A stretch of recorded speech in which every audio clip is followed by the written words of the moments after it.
Welcome to all. आइए हम लोग सब सेक्शन 1 और सेक्शन 9 एक इंटरेस्टिंग कंसेप्ट समझते हैं कि उसके अंदर किस तरह से टैक्सेबिलिटी के ऊपर इंपैक्ट बता रखा है रेजिडेंशियल स्टेटस का। रेजिडेंशियल स्टेटस के अंदर हम लोगों ने एक बात और समझने की कोशिश करी कि इनकम अक्रूड इन इंडिया और आउटसाइड इंडिया या इनकम रिसीव्ड इन इंडिया और outside India, deem to be accrued और डीम टू बी रिसीव्ड, ये कुछ कंसेप्ट होते हैं और उन कंसेप्ट का अब रेजिडेंशियल स्टेटस के हिसाब से क्या इंपैक्ट पड़ने वाला है वो आज हम जान रहे हैं ना। सबसे पहले हम लोग उठाते हैं कि यार इनकम कहां रिसीव हो रही है, इंडिया में रिसीव हो रही है। इंडिया के अंदर हम लोग अभी लास्ट जो क्लास हुई थी उसके अंदर एग्जांपल लिया था कि यार कोई मिस्टर एक्स को इंडिया में आकर के या इंडिया से बाहर आकर के या जो भी उनका पर्टिकुलर सर्विसेज परफॉर्म करी उसके बदले में पेमेंट कर रहे हैं, लेकिन पेमेंट कहां हो रहा है, इंडिया में हो रहा है या इंडियन ब्रांच के अंदर हो रहा है। Now the point is that income received or deemed to be received in India, अगर ये केस हो तो क्या होगा, तो ये होगा कि चाहे वो रेसिडेंट हो, चाहे वो नॉट ऑर्डिनरी रेसिडेंट हो, चाहे वो नॉट ऑर्डिनरी रेसिडेंट हो, चाहे वो नॉन रेसिडेंट हो, तीनों ही केस में चूंकि इंडिया में इनकम अराइज हुई है तो तीनों ही केस में it will be taxable only, it will be taxable only. Now the point is that income accrued or arise in India, deemed to be accrued or arise in India. India में कोई land था, कोई building थी जिससे rent मिला कहीं भी, चाहे वो इंडिया के अंदर ही मिला चाहे आउटसाइड इंडिया मिला, क्योंकि अक्रूवल कहां हुआ है, अक्रूवल हुआ है, बिजनेस कनेक्शन एस्टैब्लिश हुआ है कहां पे, इंडिया के अंदर, इन इंडिया। अगर ये बटन क्लिक हो गया इसका मतलब कि चाहे वो ऑर्डिनरी रेसिडेंट हो, चाहे वो नॉट ऑर्डिनरी रेसिडेंट हो, चाहे वो नॉन रेसिडेंट हो, वो इनकम तो टैक्सेबल इंडिया में होगी ही। Indian government will get tax on that particular income as per Income Tax Act 1961 provisions. Now the point is कि accrue और arise, अगर हम लोग बात कर रहे हैं accrue और arise वो भी आउटसाइड इंडिया है,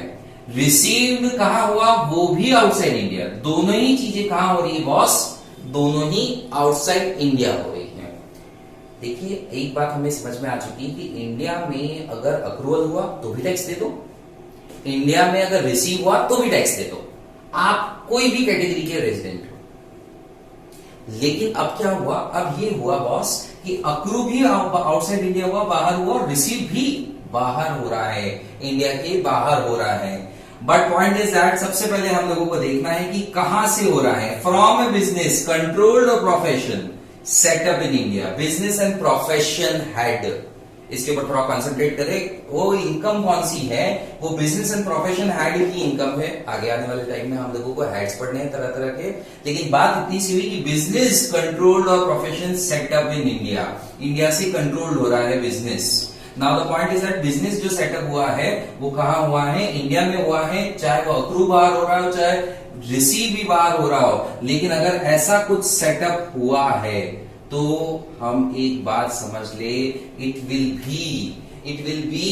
taxable to ordinary as well as not ordinary resident, but not taxable for non resident. Accrued भी बाहर हुआ, रिसीव भी बाहर हुआ, लेकिन क्या हुआ, बिजनेस कंट्रोल और profession setup in India. Now in this case it will be taxable for residents but not taxable for non-resident.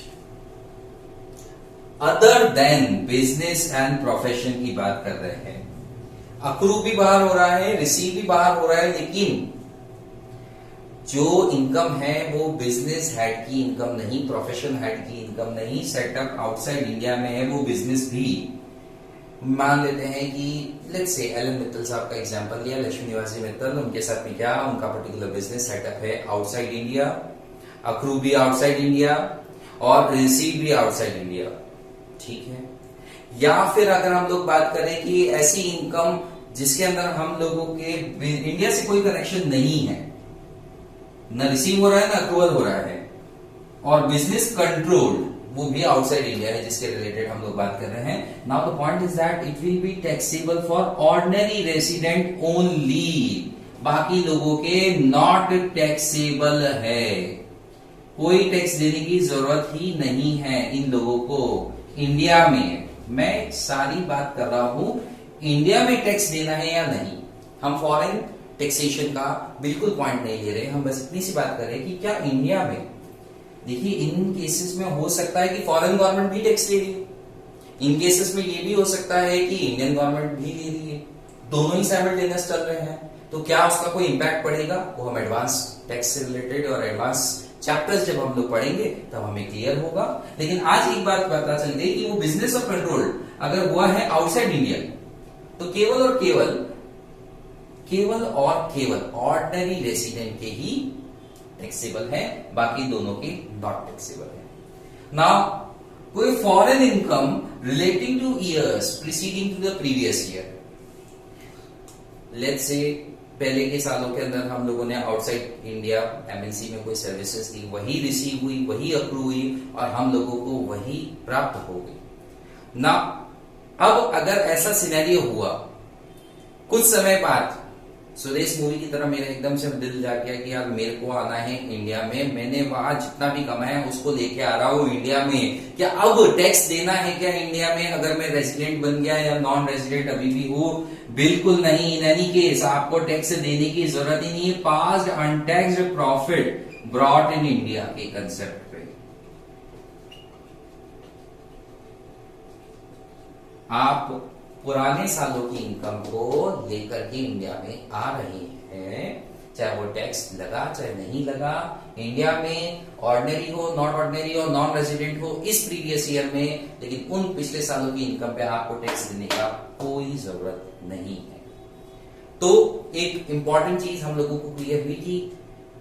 Non resident and resident होने से क्या इंपैक्ट पड़ रहा है, ऑर्डिनरी रेजिडेंट और नॉट ऑर्डिनरी रेजिडेंट होने से क्या इंपैक्ट पड़ रहा है, और इनकम अगर इंडिया से कोई कनेक्शन होल्ड कर रही है तो क्या है उसका एक लिंक हो रहा है, बिजनेस अगर इंडिया में है, सेटअप अगर इंडिया में है तो उसका क्या इंपॉर्टेंट रोल प्ले हो रहा है, और साथ के साथ अगर प्रीवियस ईयर्स में हम लोगों ने प्रीसीडिंग प्रीवियस ईयर्स में कोई इनकम कमाई है और उसको इंडिया में लेके आ रहे हैं तो उसका क्या इंपैक्ट पड़ रहा है। अब हम लोगों को ये कंसेप्ट ध्यान रखना है कि इनकम कहां से बिलोंगिंग करती है, डायरेक्टली और indirectly. So that's all from today. Thank you so much.